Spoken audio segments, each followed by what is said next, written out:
میں پہلی سے 8ویں جماعت تک کی کلاسز 22 اپریل سے بحال ہو جائیں گی۔ اسکول بند نہیں کیے جائیں گے۔ امتحانات وقت مقررہ پر ہوں گے۔ کسی طالب علم کو پروموٹ نہیں کیا جائے گا۔ وزیر تعلیم سندھ سعید غنی۔ ملک میں سرمائی سیاحت اور ریزورٹس کا جائزہ لے رہے ہیں۔ وزیر اعظم عمران خان کا کہنا ہے کہ پہلی مرتبہ موسم سرما میں دیوسائی میدان کو اسکیم کے ذریعے عبور کیا جائے گا۔ ملک میں کورونا وائرس سے متاثرہ اضلاع میں پہلی سے 8ویں تک کلاسز نہیں ہوں گی۔ اسکولوں کو 28 اپریل تک بند رکھا جائے۔ وزیر تعلیم شفقت محمود نے اعلان کیا کہ 19 اپریل سے میٹرک اور انٹر کی کلاسز نہیں ہوں گی اور 40 لاکھ بچوں کے میٹرک امتحانات مئی کے تیسرے ہفتے میں ہوں گے۔ صوبے تعلیمی اداروں کا خود فیصلہ کریں۔ ملک میں کورونا وائرس کے مریضوں کی اموات میں اضافہ۔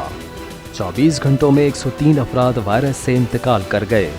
تقریباً 4000 افراد کورونا وائرس سے متاثر ہوئے۔ ملک میں اس وقت فعال کیسز کی تعداد 63,103 ہے۔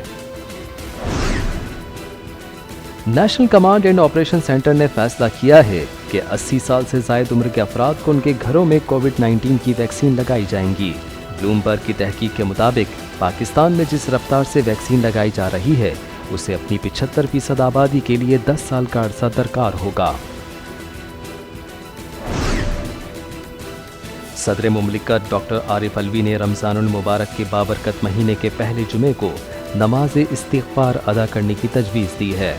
ڈاکٹر عارف علوی نے اپیل کی ہے کہ نماز استغفار سے اپنے گناہوں کی معافی اور دنیا میں کورونا وبا کے خاتمے کے لیے اللہ کے حضور دعا کریں۔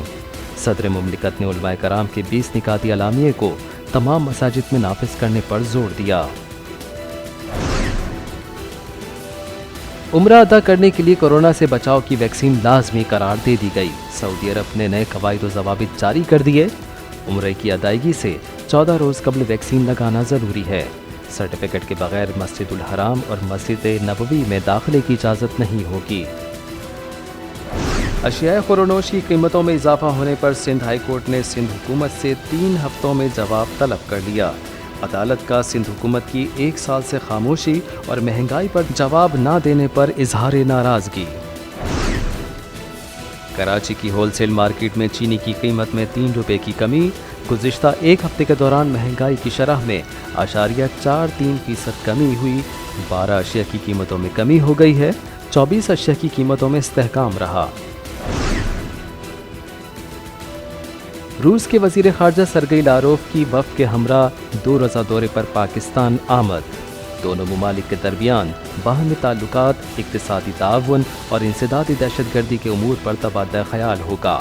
روسی وزیر خارجہ دورے کے دوران اہم شخصیات سے بھی ملاقات کریں گے۔ انسان کی موت کے بعد سب کچھ تھم جاتا ہے، لیکن ایسا نہیں ہے۔ جرنل سائنٹیفک رپورٹس جریدے کے مطابق حیرت انگیز تحقیق سامنے آئی ہے کہ مرنے کے بعد کئی گھنٹوں تک جینیاتی سرگرمیاں بڑھ جاتی ہیں۔ تحقیق میں دماغ کے خلیات میں حیران کن تبدیلیاں تھیں۔ سائبر کرائم کے 1 سال میں 1 لاکھ سے زائد کیسز رپورٹ۔